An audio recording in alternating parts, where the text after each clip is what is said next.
call on Terry. Terry seemed pretty adamant he had pointed his hand out to the ref. What was the explanation? What did you guys see on the film? Looked like Terry pointed his hand. That's exactly what I thought too. Thank you.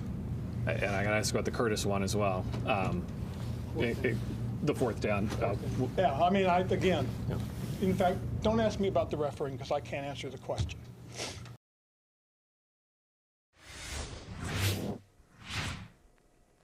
Yeah, maybe we should start there.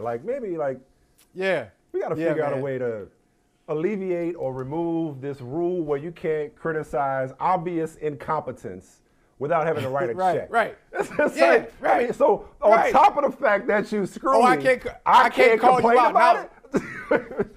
Yeah, come on. Now you silencing me now? I'm silenced for 90 days? I mean, like, what's up? Like, I can't say nothing. Elijah Muhammad. Right? Yeah, exactly. I'm Malcolm up in here. I can't say nothing. Like, come on. No, it's like, man, because, and I've been beating this drum. I'm sure you have. Many others have been beating the drum about NFL officiating for years, if not decades. Yeah. And I don't think you can overstate the importance of their role and how they affect not just a Sunday night football game in December 2022. They affect records. They affect who makes the playoffs, who misses the playoffs. They affect employment. The irony of it all is that part-time employees affect full-time employment in the NFL. Don't get me started. Don't get me started on these part-timers. People lose jobs. No, I want to get you started. People lose jobs behind losing games. And the players and coaches are all trained to say, well, you never want to put it in the hands of the officials. There were a lot more things that factored into it. I'm sorry. Everybody else works way too hard at their jobs to lose their jobs because they didn't win enough games, in part, not in large part, but in part because officials didn't do their jobs properly. On that last sequence, every receiver checks with the official to see if they're on the line. And we all saw Terry McLaurin do that. Everybody saw Terry McLaurin do that, okay? Not a rookie receiver. This ain't his first rodeo. He checked with the official. I believe it was Carl Johnson. Don't quote me on that. I believe that's what it was. He checked with the official to make sure he was all set. But what bothers me most about that situation, and I'll give it to you, Michael, is not that they were called for illegal formation, which, okay, maybe it's not his obligation. Even though he said he was good, maybe it's not his obligation to make sure he's on the line. So, okay, he did his job. It doesn't bother me as much that they were called for illegal formation. It's that they then decided to swallow their whistle on obvious pass interference. So if you're determined to let them play at the end of a game and say, hey, you know what, man, I ain't see nothing. You know what? They both going for the ball. This ain't the time or the place to call obvious pass interference, even though the only thing that gets called more frequently and for nothing. Twice. Confirmed it twice. The only thing that gets called frequently for nothing more than roughing the passer is illegal contact, defensive holding, or pass interference. So if you're not going to call this as pass interference, then you for damn sure shouldn't be ticky-tack on illegal formation. Like, what's it going to be? Either we're going to swallow our whistles or we're not. Just be consistent. Even if you're not consistent on what's pass interference, be consistent on whether or not you're going to blow the whistle for ticky-tack stuff. I mean, look at that. Look at this. That pisses me off. I ain't a Commanders fan. I ain't a Commanders fan. I mean, come on. I ain't got skin in this game. I ain't got a dog in this fight. I do, that was whack. That was what. Oh, you bet your money? Let me just put that out there, okay? Let me put that out there. Your bet your money? That kept me from a winning week, okay? They took money out of my pocket. That's good. Okay, just full disclosure, since it's family and we're all talking. But that's not the reason I'm upset. No, this time, but it wasn't their money this time. It was my money because while I was in Connecticut at the NBC Sports Holiday Party, I went over, sports betting is legal. So I said, hey, why not put my bets, your money into action, and I'll do my bets. I put money on it. So, bruh, they took money out of my pocket. We gotta talk, man. You venturing into degenerate status. going into the holidays. This went from a gimmick to Hey, it's real. This is real. Hey, I can use be the extra calling me- money going into the holidays. Bruh, don't be like Shorty walking down the street with your hand like this, talking about, you know what I'm saying? Blink. Man, go ahead. Blink. Asking Blink for money. Blink. No. Come on. No. No, Don't listen, come to me for man. your money. You know, sometimes, and every now and then, Mike, every now and then, I'd say maybe once a month or maybe once every couple months. My bad. It was Giant. My bad. I called him Shorty. Shorty was his character in Malcolm X. Shorty's in Malcolm X. Giant was Giant was his character in More Better Blues. Is a little guy. Yeah. Is a little Yeah, guy right. in More Better Blues. Giant. Right. Yeah. Yeah. So anyway, every once in a while, every couple months, I'll take a jog around a local pond, and it's only like a mile and a half to go around there, but it's a struggle for a brother. You know what I'm saying? It's like a mile and a half. I'm like, oh. But when I'm jogging, I always say, okay, now right now, here I am, especially when it's summertime. Okay, well, here I am jogging. It is difficult for me. And this is not even my job, but I'm talking about people who exercise for a living, who work out for a living, who are studying for a living. So am I bringing, just think about what they do to get ready for their job. Am I preparing for my job as well as they are? And if the answer is no, well, I got to up my game, because think about all the stuff, all the physical and mental things that they bring to the job just to be ready to play on Sunday or Monday or Thursday, or coming up this week on Saturday. And if I'm not doing my job, then that's a disservice. And so I feel like the same way with the league and the officials. I'm not going to stop with the officials. I think the league needs to be called out too, because the league is cheap. The league is cheap. They're cheap with their 2-bit cameras. They don't have cameras at every game to get every angle. They're cheap because they have part-time employees, as you said, doing full-time jobs. And I'm sorry, you're not bringing as much as you can to it if you're not devoted to the craft all the time. It's a billion-dollar industry with a B, billion-dollar industry, and you're making these moves that aren't even consistent. So it's like you said, if you're going to screw it up and, hey, it's just an obvious mistake, it's a mistake, hey, we all make mistakes, fine. But don't sit there very confident in your incompetence and then after the game, give some BS pool report justifying all the things you did wrong in front of a national TV audience. Like, I'm offended by it. I'm offended. Take the my bets out of it, because, truth be told, only put $10 on it. Okay, so fine, $10. I'll sacrifice the $10. But to get to the bigger point is there are people out there, whether they're fans of the team who are going and just want to see an honest product. Whether your team wins or loses, you want to know that everything has been handled correctly or handled to the best of your ability. And see, that's the other problem. The NFL, Mike, has the ability to make it better, but won't. Well, and that's disappointing. It's the credibility here with somebody that's so awash with cash. Listen, there's a lot on the line, literally and figuratively here. And so if I think the point you're making, I know the point you're making, and I agree with wholeheartedly, because I don't think full-time officials is the answer. As in, like, they're still going to screw up.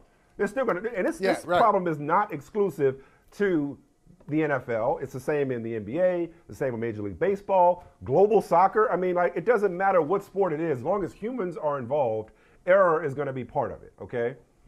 Having said that, though, I think it's the lack of credibility that comes with sparing an expense, with not putting every effort to make sure it's as good as humanly possible. Because I don't think that as humanly possible. Those two gaffes weren't a result of somebody not being prepared or not knowing the rules or not being experienced. I don't think they messed up because, you know what? Had he been full time, he actually would have made sure Terry McLaurin was on the line. Or had he been full time, maybe that's pass interference. I don't think it's that simple. I don't think it's that black and white. But it's a bad look for a league that makes so much money and now generates so much money through gambling and other means to in other spare an revenue expense. streams, definitely. Right, in other revenue streams, to spare an expense when it comes to something so integral to the integrity of the game, but let somebody get out of pocket and talk about the officials. They ain't sparing that expense. They coming for your money. Or Calvin Ridley. Let Calvin Ridley gamble. And so now we start talking about the integrity of the sport. I mean, okay, that's an extreme example. But there are examples every week where you question the integrity. You question the integrity of the product, whether that's due to poor officiating, like actual officiating, seeing what's in front of them, or poor communication, or arrogance, whatever it is. Like that's poor communication. If my man says, "Hey, am I good?" We all know like the look, the nod, the point. Right. If I point at you, if I give you one of those, okay, we're on the same page. We saw it happen. And so if somebody does that, if a receiver does that, you're right there, you're like, yeah, you're good. And then you throw a flag, so what happened? Yeah. And if you misunderstood that, then have the decency to admit it. I can't stand it when people don't admit their mistakes. I'm wrong a lot. I'll tell you about it. I will go back. You want to go back 5 years, 10 years, 15 years, stuff I got wrong, I will proudly tell you about it because I'll try not to make the same mistakes over and over. But these folks will screw it up for you and then try to gaslight you and be like, oh, yeah, we got it right the entire time. Either they will admit it, somebody else will admit it on their behalf. They'll admit it after the fact, 2 or 3 days later. Or when they're really wrong, they ignore it. They just ignore it. We ain't going to talk about it anymore. Because we're going to move on to Monday night. We're going to move on to Thursday night. You're not thinking about this anymore. So we just want to move on. I'm just really disappointed by not only this game, Mike, and I know we got other stuff to talk about. I'm disappointed by the officiating and the decision-making and the communication in several instances. It's not befitting. The whole slate of games. It's not befitting of the country's most popular sport. Yeah, let's pivot. Couple of things. The team that actually won the game, all right? What I love about Brian Daboll, who's got as good a case as anybody for Coach of the Year, is finally, for the first time ever, if not in a long time, correct me if I'm wrong, if there's somebody I'm missing, we finally have somebody from the Bill Belichick tree, and only 1 year in, but that seems to be the real deal. The knock on Belichick and his disciples, his former coaches, has always been, you don't want a Belichick guy. You're trying to get that Belichick Patriot way. Be careful what you ask for because look at the record. Look at his former assistant's record across the board. Bill O'Brien. Hasn't been good. Billy O'Brien's Hasn't your been guy. good. Bill O'Brien's a good one. He's the exception. Yeah. Okay. And is he was gonna considered say, a Belichick guy? Yeah. Oh, Bill Okay. O'Brien? All right. Oh, definitely. Yeah. Is he okay. All right. So, having said that, Daboll seems, and Daboll, you could say the Belichick guy, you could say the Saban guy, I mean, whatever. McDermott, for crying out loud. Daboll seems like he's got some serious staying power in New York. Hats off to the job he's done. And just real quick, we won't get too far down this rabbit hole. Shout out to the official. We have the official quarterback of Brother from Another. We have the coach of Brother from Another. I don't know if we have the pass rusher of Brother from Another, but that would be one. Kayvon Thibodeau, who we both fell in love with at the Super Bowl. Shout out to Kayvon Thibodeau doing his thing last night. Great. But yeah, you got anything else on this game before we pivot? On the game itself? Yeah, or the Giants for that matter. I take a little issue with the Coach of the Year talk about with Daboll. I said as good a case as anyone. There are others. I'm sure there are others, but as good a case as anyone. Nick Sirianni got one loss for crying out loud. I mean, his own division. Right. I know you probably give it to Mike McCarthy. I'm sure if you could. No. Just based on the scrutiny that Mike McCarthy faces. Well, after the last couple of weeks, Mike, no sir. But I'm going to give it to surprise. You know who I made a case for last week? This is going to shock you. Who that? Kyle Shanahan. Oh, that's not bad. That does shock me because you thought Kyle Shanahan was the poster child for nepotism. You wanted to fire him 2 years ago, yeah. if I'm not mistaken. Right. But no, Right, right. but this year, yeah, I think that's a strong argument to be made for Kyle Shanahan. Third quarterback and the whole thing. But I would say with Daboll, Daboll's been doing this for a long time. I've been around him, seen him at the beginning of his coaching journey. You know, he was the very first coaching assistant that Bill Belichick ever had. When Belichick got to New England, he hires Daboll, and then Daboll recommended Josh McDaniels. So that's how, hey, I know a guy, and he brought in Josh. So Daboll, McDaniels back to back, and Daboll, whatever responsibility he was given, those guys got better. I mean, I remember him coaching the wide receivers with the Patriots. I think that's and what he I had remember, a young wide receivers coach. Yeah, he had a young Deion Branch. You know, got on board really quickly. He had Troy Brown. He had David Patton. So he had those guys. Rest in power, David Patton. So he had some of those guys, and they respected him. He was a young coach, but he really knew what he was talking about. And I think the separation, and this is why I think one of the reasons he is rare fruit from the Belichick tree. A rare success story. That he left. He went a couple of places. You know, he wound up in Cleveland with Mangini. He wound up in Alabama. He wound up in he was in Miami. Then you just mentioned Buffalo and Sean McDermott. Yeah. So he's been around. He's been around a little bit. In Kansas City, he was in Kansas City. So he didn't just go from the Foxborough lab to the outside world, because those boys in the bubble ain't ready for the rest of the world. If you just go Foxborough to the real world, no. You haven't experienced enough. So I think it's to his advantage that he got around. I agree. Yeah. Agree. All right, so perfect segue to Belichick and McDaniel. That reunion did not play out. Definitely didn't end like we thought it would. You all saw the play, but first, here is Bill Belichick.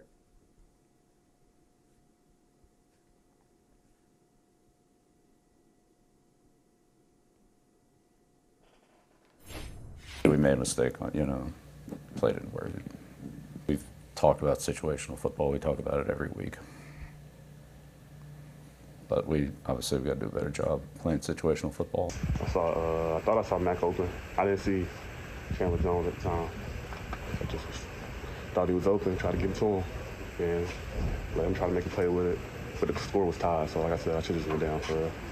It ain't even about Ramondre, you know what I'm saying? Once you give it to me, I'm smart enough to know the score was tied and to go down with it, you know what I'm saying? So. Couple of things. A phrase that always bothers me is situational football. Situational football bothers me. All football is a series of situations. Football is nothing but a sequence of situations. All football is situational football. It's redundant. Okay? That's number one. Number two, there have not been many lows, as you all know, in the last 2 decades when it comes to the New England Patriots. Is that the lowest moment?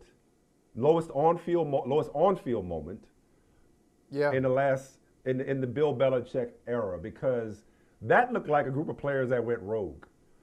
Not only did it look like a group of players that had not been coached in that situation, it looked like a group of players that were just like, you know what we're gonna do? We're gonna run an oop-de-oop, and we just gonna do it's like your children like. I just finished yelling at Savannah, like, no, you want it one way, but it's the other way. You want to do what you want to do. This is the way it's going to be.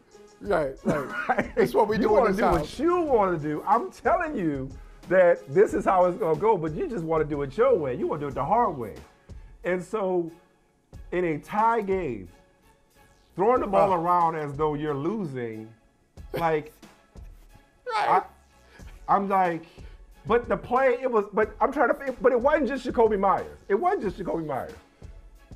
It's Ramondre. Why did Ramondre Stevenson do that? Like, it was a handoff to allow you just to pad your stats, bro. Just pad your stats fast. We getting up out of it. We're going to overtime. What was he doing? What was Jacoby doing? Mac Jones was like, you going this way, you going this way. I'm like, what do you want from me? And poor Mac Jones is now on this amazing photo that Chandler Jones probably already has framed and on a T-shirt right now. NFT. That is every defender's dream. I'm telling you, it sure is. You know what? I'll buy that one. I'm telling you. Because you know what? That is a dream come true for a defensive player. You know what that is? That's a new one. You That's can a rush new the one right passer there. without a flag. Because what I have, everybody has this photo. I have it, and it's an illustration that helps me on tough writing days. This is the new Ali listing. Okay, this is the Ali listing. Get up, you bum. Everybody got that T-shirt. Everybody get up, you ugly bear. Get up. And I always say in writing, some days you're Ali and some days you're listing. Yeah. Okay, Chandler, Ali, Mac Jones, unsuspecting listing because he wasn't even trying to be a part of it. He's like, whoa. Hey, when you watch this, Mike, when you watch it from the other angle, it is fascinating. So you watch it as if Ramondre, it's like 3D, as if Ramondre is running at you from that angle. So Ramondre coming your way. And so you can see the whole field. And you can watch, and I've watched it so many times, guys in the background, what their reactions are. So a lot of people are just standing around like, oh, what's this? It ain't no play. We ain't doing this. And then when it goes the other way, you watch David Andrews. Once it winds up, David Andrews does like this. Like what was we doing? Okay, what happened? Now, this is when you know you really messed up. There are two phrases I've heard. You asked the lowest point. This is the lowest. And the second lowest I'm about to describe to you. So the second lowest point of the entire dynasty, plays, like singular plays. Miami? Patriots were in Miami. Yeah, 2018. I think it was 2009. When they put Gronk back there. Yeah, when they put Gronk back there. Okay, here we go. He said they put Gronk back there. They put Gronk back. Yeah. Gronk. When a Hail Mary was never going to be a Hail Mary. Right. So Gronk says, Gronk, a tight end, post-game says, I got to make that tackle. Anytime your tight end is saying, I got to make that tackle, you screwed up. Okay, this just really screwed up. Yeah. Hey, I got to take a better angle. You're a tight end. I got to take a better angle and make that tackle. So when a wide receiver says, I thought I saw Mac open, think about how screwed up that statement is. You're a wide receiver, used to be a quarterback. The reason they moved you from quarterback to wide receiver is because you probably weren't a very good quarterback. Right. So and they like to run a lot of trick plays with him, if I'm not mistaken. Yeah. I thought I saw Mac, a quarterback, open. Yeah. If Mac is open, let's say he catches it. What the hell you What's think he gonna do with it? What do you want him to do with it? So when we used to play touch football in the yard, there was a limit on the number of forward passes that even we could throw playing touch football. Like, we could only throw it forward but so many times. We were trying to get creative with the rules. Like, exactly what was he supposed to do in that situation when it was so, okay, and as everybody's pointed out since last night, it was the antithesis of everything we've been conditioned to believe that the Patriots are and are about, which is doing your job, which is being prepared, which is being the smartest team, which is being a team that doesn't do that kind of thing. And for them to do that, I don't know. Is it fair? Is it fair to make this into a microcosm of a larger issue, or was this just a brain cramp and nothing else? Or is this representative of something that like a decline in the culture around this organization? I think that's a step too far. I think it's a step too far. But it certainly feeds into the narrative this year when you're talking about what's going on offense in particular, right? Yeah, I think they have not been a buttoned up, smart team all year. Look at that picture. Oh, look at that picture. It's so bad. It's so bad. Helpless. They have not been well coached all year. Their offense, they're the worst team in the red zone. They have a very simplistic, like 1950s, 60s type offensive approach. They're heavily penalized. They turn the ball over. They are, you know what they are, though? You know what they are? They are, that's why I said they went from straight A's to average. They're very, very average. Everything about them is average, including their record. They're 7-7. Yeah. So are there worse organizations in the NFL? Absolutely. Are there better organizations? Yes, there are better organizations and better teams right now than the New England Patriots. And I was thinking about this yesterday. You know, Bill Belichick always thinks of himself first. Before he thinks about himself as a coach, he thinks about himself as a teacher. As a teacher. He's the son of He's a son. Right. He's a son of two teachers. His dad and his mom. Mom, both teachers. Mom knows several languages, knew several languages, and taught at the college level. Mm-hmm. So this is an example of the teacher not only not getting through to the entire class, but especially the teacher losing the A students. Now, these ain't no dummies here. Ramondre Stevenson is one of the best Patriots. He's he's at the front of the class. This is Mike, this is your A student there taking notes and coming to office hours saying, what can I do for extra credit? Hey, you already got an A. No, I just want to get better. I want to improve. That's Ramondre Stevenson. Jacoby Myers, undrafted guy. Who turned himself into a good NFL wide receiver. These are the best. And your best people, Mac Jones, your quarterback, acted like the entire game. He had a hair across the entire game. Like, hey, man, you calm down. You calm down, Mac. You're 13 for 31 in this game.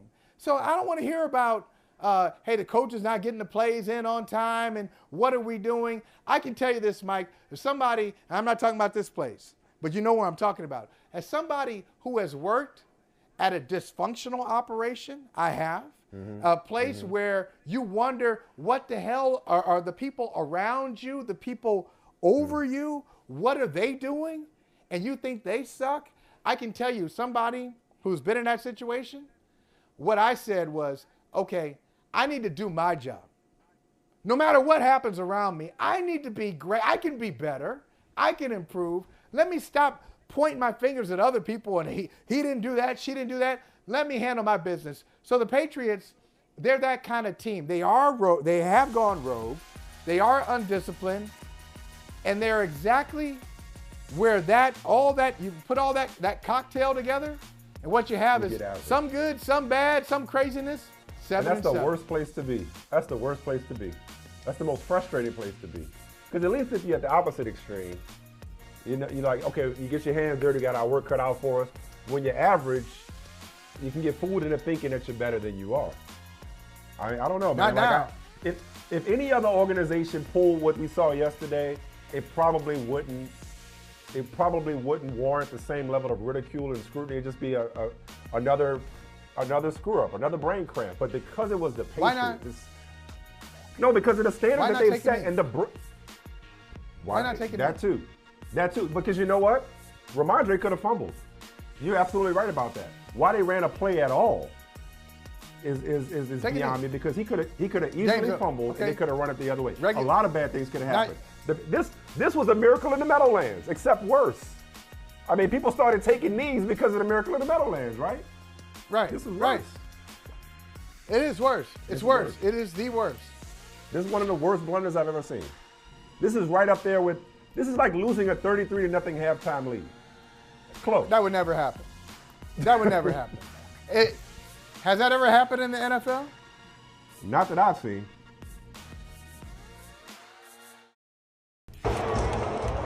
What the are we doing? What are we doing?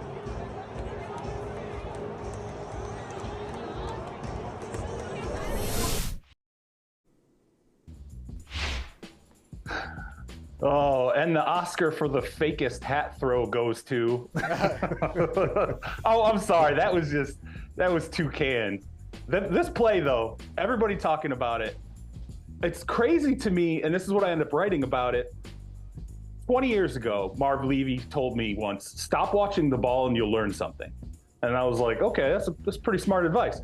So when Jacoby Myers lets go of that ball, and I see Chandler Jones, I'm like, why is Chandler there?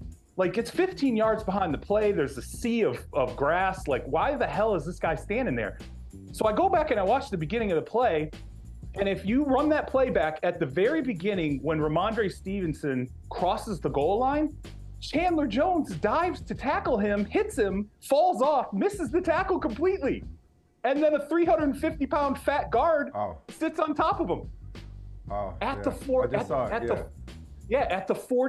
soon as he crosses the line of scrimmage, As soon as he crosses the line of scrimmage, if you watch it, and it happens at the 47. Where did Chandler Jones intercept the ball? At the 48. Right, the he didn't even move. Yeah. He didn't even move. He's just like, sometimes he just finds you. Sometimes he just finds you. It's crazy. He literally missed the tackle. There it is. That cost the Patriots the game. He makes that tackle, it goes to overtime. But instead he misses it, and everything goes off the rails. The craziest thing ever. You know what? It's just you know what? I'll tell you what cost the Patriots the game. Former Patriot Ted Johnson said this last night. This game was originally part of Sunday Night Football. It was supposed to be Sunday Night Football. It was flexed out for obvious reasons. But NBC has something called NBC It. So NBC actually has lots of cameras on the pylon. So before we get to that play, we have Keelan Cole catching a touchdown pass out of bounds. The dude was out of bounds. Dog, you're out of bounds. Okay, wait. One thing though, there is a still framed photo that I saw earlier today, facing them. Like it was far better than the camera shots. Which, by the way, how the hell do you not have enough cameras now to get literally every inch? This is rare that this happens. Normally, Charles, did you say there's a still photo?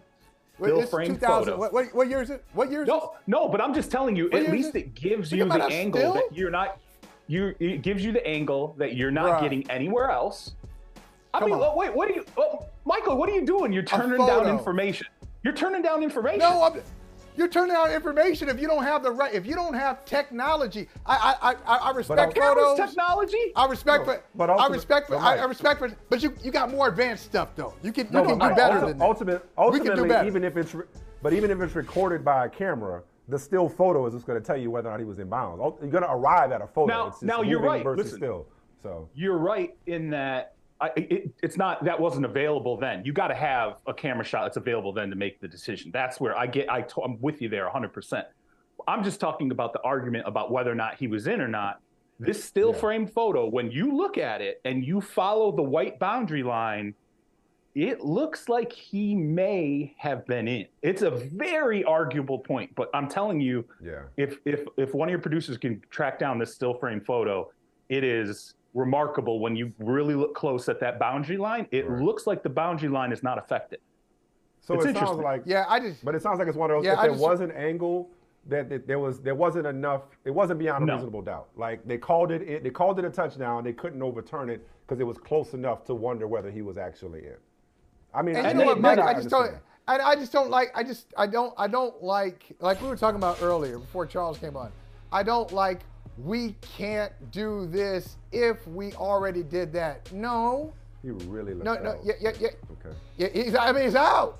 He's out. And so here it is. I'm just telling you. You know what bothers me? I like that rule, Mike. I like that rule. If Walt you call Anderson, something on the field, you can't. You go to replay. It has to be indisputable to overturn the call on the field. Actually, that's the one part about this process that I do agree with. Well, you know, Walt Anderson said this, fellas, in the poll report. I'll give this to you. Now you guys can bat it around as you see fit. Walt Anderson said, and if that call had been incomplete in the moment, we wouldn't have been able to overturn that. I'm like, see that? It's just too inflexible for me. It's too. I can't. My mind doesn't work like that. You say just look at replay and basically start from scratch and call it whatever it is. Yeah. Okay. I got the. Well, we called it here. Is that it, Michael? Michael, Charles, is that it? Look up, Charles. Charles, look up at the screen. Is that it? That's it. Yeah, that's it. Now zoom in real close. If you can zoom in somehow. We ain't got all that. Damn, dog. I'm just saying, man. What's about zoom in? What we gonna do this shit? We doing this on the iPhone. We got an iPhone here. Trying to keep the lights on, but it's brother from another. What you think this is, man? It's a black show, man. We ain't got them kind of resources. What is wrong with you, man? What we ain't got them kind of resources. What you talking about? Zoom in and reverse it Reverse it, other side of the field. Listen, I'm that does just look telling in. you. But that does it does look look in from that angle. It does not look like the boundary line is affected. It does. Ooh, man. Oh, all right. Okay. Look at me. Look what I'm bringing to the show. You get all mad about photos, but look, I'm like, here is the picture. All right. Oh, Look, moving on to another collapse. Because I think, all of us have been watching the NFL for a long time, covering the NFL for a long time. The NFL's been around for a long time. We've never seen somebody blow a 33-0 halftime lead. It's still unbelievable days later that happened. But you can kind of see it happening, though, as it was transpiring. Like, there was just so much time. Like, if you don't mind, I'll introduce Charles Michael. So we're in the fantasy playoffs, both of us. Charles texted me, like, early in the game, I'm going to lose to the worst team in the playoffs. I didn't even bother responding because it was so early in the game. I'm like, you're going to get your numbers. Yeah, you're going to get your numbers one way or the other. But as the second half was going on, I'm like, it shouldn't have happened. Jeff Saturday should have definitely kicked the field goal when he had the opportunity instead of going for it on 4th and 1, as a for instance. But there was just so much time. And once it got to, like, I think it was 33-14, I'm like, okay, this is a game now. You know, like, once they got a couple of scores on the board, you can tell what was about to happen, but that it happened is still unbelievable. It was funny because I still haven't seen the greatest comeback because I left at halftime. I was like, this is just disgusting. And I went to the grocery store. And the whole time at the grocery store, I'm watching on my phone. And I'm like, oh my God, I'm like talking to like strangers. There's like a lady like looking at her eggs in the grocery store. And I'm like, they just scored another touchdown. And this lady's like, what the hell is what they're talking about? Like, I was freaking out. I couldn't believe it. And just like you said, once they started to stack up some points, I thought, okay, they do this. I mean, this is their MO. They come back. This is it. I mean, they've never come back from this, but they've come back from some other deficits that looked hopeless. And I still think it's a bad defense. It's like an opportunistic bad defense. It's a good playoff. If you could combine Minnesota and the Jets, you would have the perfect playoff team. Playoff offense, playoff defense. Unfortunately, they have playoff offense. They don't have a playoff defense. And they did give up 33 points in the first half to the Colts, who lost Jonathan Taylor. I mean, come on. If any fan base deserved this, it's the Vikings fan base. The Colts, they deserve. We talk about this all the time. I think you referenced it, Charles. I've heard it. We've all heard it. More games are lost than won in the NFL. The Colts deserved this outcome. They deserved it. Matt Ryan does not deserve to be associated with the biggest Super Bowl and regular season collapse in NFL history. And the last deserve, the old saying is deserve's got nothing to do with it, whether it's Unforgiven or The Wire. Jeff Saturday did not deserve the job before he got it. And at this point, it's pretty clear he doesn't deserve to keep the job because, again, you got a kicker that's made 5 field goals. You're indoors. Yeah, right. You got an opportunity to go up 11, kick the freaking field goal as opposed to going for it, which exactly what could have happened. You get stuffed, and the rest is history. Literally, the rest is history. And I would say, isn't a 50? It was a 54-yarder, right? 54-yarder in a dome. Oh, was it shorter than that? All right, I'd say today. What's your average in a dome? If you got a good kicker should make what, a 50-yarder? Like it's no advanced. Conditions. Like if you, no conditions. No conditions. I mean, your distance. In a dome, 50-yarder. A 50-yarder is kind of a cliche now. Like if you go back and you look at like Jan Stenerud, who's in the Hall of Fame, you look at some of these kickers from the 70s and 80s, early 80s, their percentages are not great. They're kicking on grass fields. The fields and maintenance wasn't always great. But today, why wouldn't you? Why wouldn't you when you are in an airless dome? But there are a lot of things. Mike, you said it earlier beautifully. You said there are a lot of football is a series of situations. Early in that game, they were up by 33 or up by 20-something at that point. One of the linebackers went over and just got an unsportsmanlike penalty just for making a tackle. So you gave him 50. Just stupid stuff. Just stupid. There was one other Saturday. There was one other Saturday thing. Charles, we'll take a break and then come back. Saturday, there was a play at the end where they got off the field on 3rd down, okay, near the end of the game, regulation. Got off the field on 3rd down.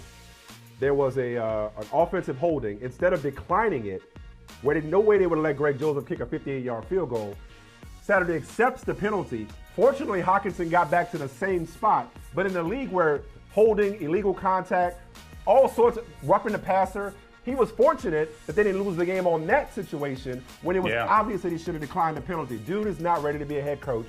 We saw it play out on Saturday. We're going to talk about some teams we did not see being relevant this time of year when we come back. By the way, Bailey Zappi would have made that tackle. Oh, yeah, right? Oh, he would have been holding on his leg all the way down the field. As talking about the way the season has gone, does it in any way make you feel like this is a team of destiny at all? I don't even know what that means. Tough question. That may be the. I think it's no. I mean, I know. Maybe win the division. No, I got you. I think that it just shows. It just shows what this game is about. You know, you're never out of it, and you know, obviously we put ourselves. We've been saying this for a while. We put ourselves in a hole with that little rough stretch we were on, but you're never out of it. And I think that's the cool thing about this game is you get to see, you know, see yourselves fight through adversity, be resilient, and we're a lot better for it. Even today, just the way we won that game. When you win games like this, like we did at Baltimore too, and the Raiders, all those things, when you win games like this, it just builds so much trust in your group. And when this comes up again, because it's going to happen again, we're going to be down 7 or 14 again, and you know, there's no panic because we've been there. Literally, that's what we say on the sideline is, hey, we've been here before. That's what we said today. And so to answer your question, I don't know. I mean, we gotta finish this year, and we got 3 games left to give ourselves a shot. And you know, we're really only focusing on the Jets now, and that's what you have to do, one game at a time, and see where we're at. But we're stacking up pretty nicely here at the end, so we gotta keep going.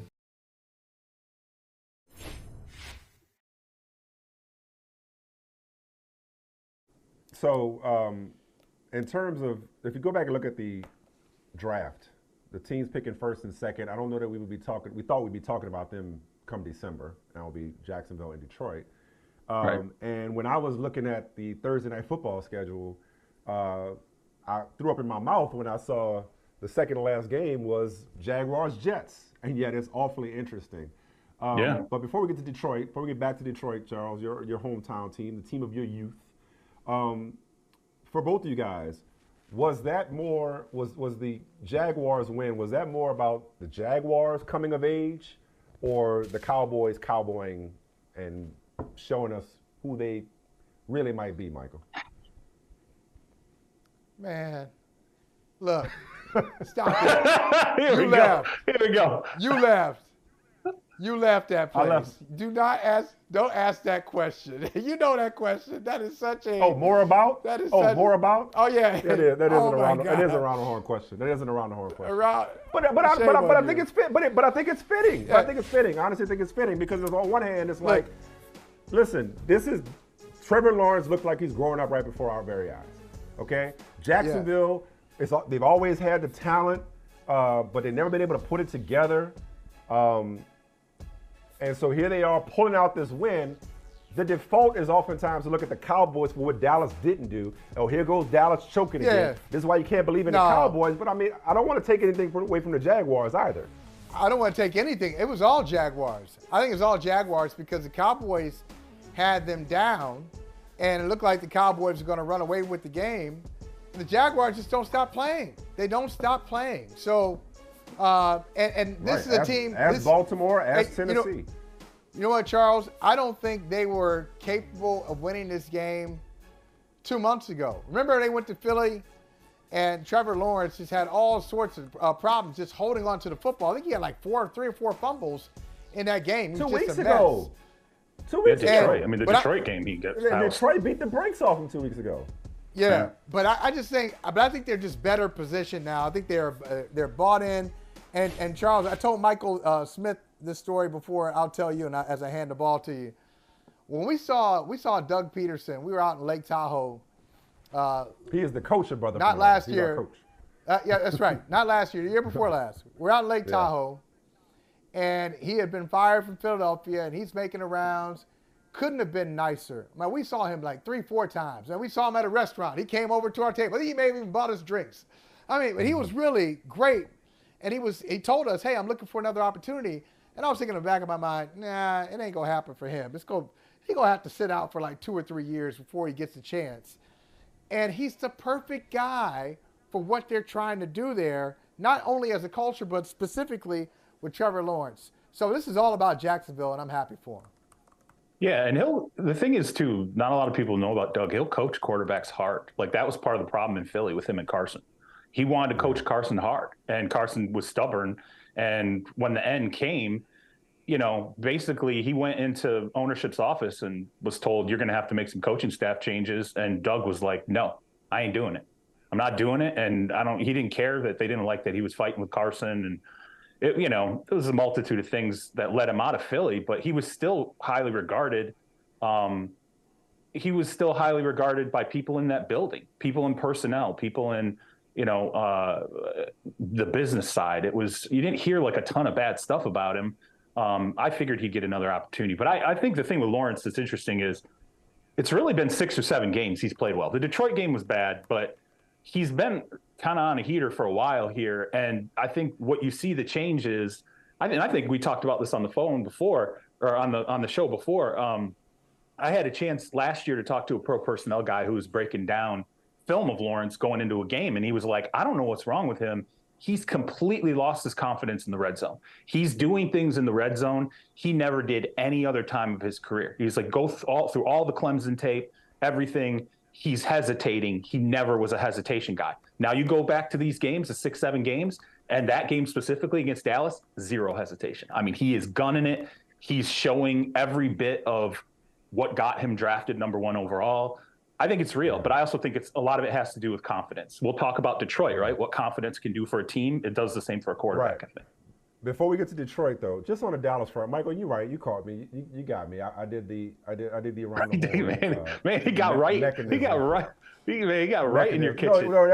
Because we laugh about that question. The more about it's an easy. But I think my thing with Dallas is I don't want to do the thing where I say, oh, see, that's why you can't trust the Cowboys. Because remember, Michael, and I also may be overcorrecting for writing them off. I've been flogging myself all year for writing them off after week 1. So maybe I'm hesitant to do it again because even the last 2 games, okay, take Houston, for example. We all thought they would run roughshod over Houston after what they did against Indianapolis. Oh, but here comes Houston giving Kansas City problems. Your Chiefs have problems with the Texans. Lovey got that team playing hard. So it's like, okay, it's the NFL.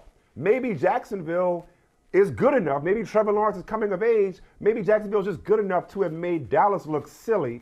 I don't want to say that Dallas is destined to crumble and to choke come playoff time because of what they did against an upstart Jaguars team. I think Dallas is still legit no matter how many jokes people want to get off today at their expense, Charles.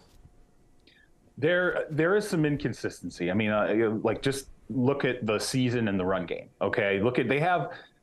There's still some inconsistency. That was the thing last year. They were very boom or bust last year, and it was all based on turnovers. This year, it evened out a lot more because they were very much a pressure team up front, had issues stopping the run, but they could still turn you over, and they could pressure the quarterback.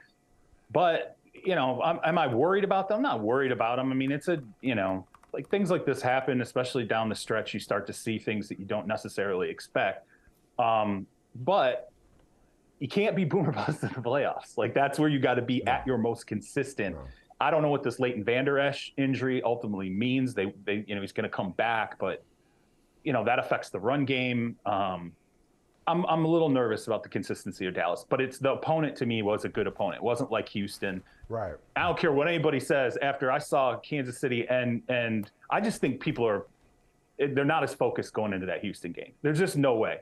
I mean, look, all due respect to Lovey, but the defenses out there did not perform. I mean, particularly Kansas City. I'm just like, what are you doing? What's going on? Like, you can't. It did not feel like a focused team. Right.